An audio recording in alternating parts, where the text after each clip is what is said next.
అభన్ శుభన్ తెలియని చిన్నారి సరిగ్గా 7 ఏళ్లకే దారుణ హత్య గురైంది. ఓ కిరాతకుని కామదాహానికి బలైన ఘటన ఏపీలోని మదనపల్లిలో చోటు చేసుకుంది. ప్రజలందరినీ ఈ ఘటన తీవ్రంగా కలిచివేసిందని చెప్పాలి.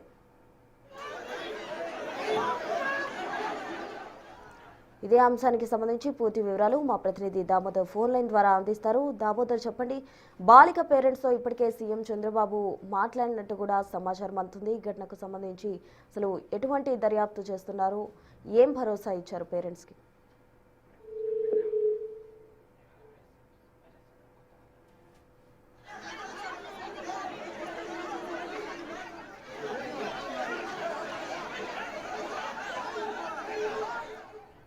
ఇదే అంశానికి సంబంధించి పూర్తి డీటెయిల్స్ మా ప్రతినిధి దామోదర్ ఫోన్ లైన్ ద్వారా అందిస్తారు.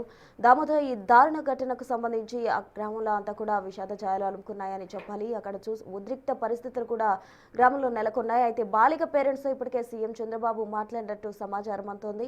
ఈ ఘటనకు సంబంధించి సీఎం చంద్రబాబు పేరెంట్స్ కు ఎటువంటి హామీ ఇచ్చారు?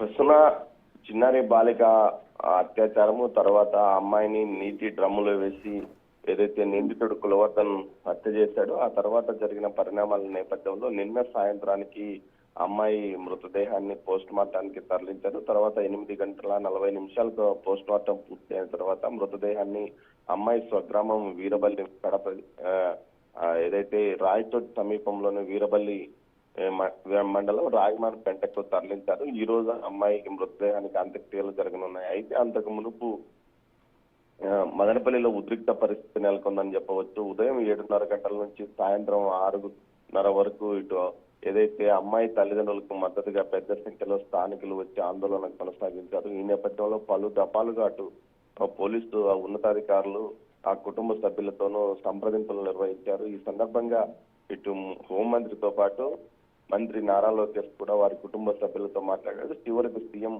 చంద్రబాబు నాయుడు ఆ కుటుంబ సభ్యులకు హామీ ఇచ్చాడు. నిందితుని కఠినంగా శిక్షించడంతో పాటు మీ కుటుంబానికి తగిన సాయం కూడా ప్రభుత్వం తరఫున అందిస్తామని హామీ ఇచ్చారు. దీంతో పాటు ఏదైతే స్థానికంగా ఉన్న నాయకులతో పాటు కుల పెద్దలు ఏదైతే వారు కూడా వారి కుటుంబ సభ్యులను నచ్చజెప్పి ఎట్టకేలకు అంత్యక్రియలకు ఏదైతే పోస్ట్ మార్టానికి చేసే విధంగా వారి ద్వారా అంగీకారం చేయించారు. మొత్తం మీద అయితే నిన్న సాయంత్రం 6:30 గంటలకు ఏదైతే అమ్మాయి మృతదేహం అప్పటి వరకు నీటిలోనే ఏదైతే డ్రమ్ములో నీటిలో ఉంది, తర్వాత మృతదేహాన్ని తీసుకెళ్లి అంతకు పోస్ట్ మార్టం నిర్వహించారు. అమ్మాయి ముందుగా అత్యాచారానికి గురైన తర్వాత అమ్మాయిని నీటి డ్రమ్ములో వేసి చంపేశాడంటూ కూడా కర్నూలు రేంజ్ డిఐజీ కోయ ప్రవీణ్ నిన్న మీడియాకు తెలియజేశారు. అయితే నిందితుడు మీ వద్ద ఉన్నారా అన్న ప్రశ్నకు ఆయన స్పష్టంగా సమాధానం ఇవ్వలేదు. మొత్తం మీద దీనికి సంబంధించి సాంకేతిక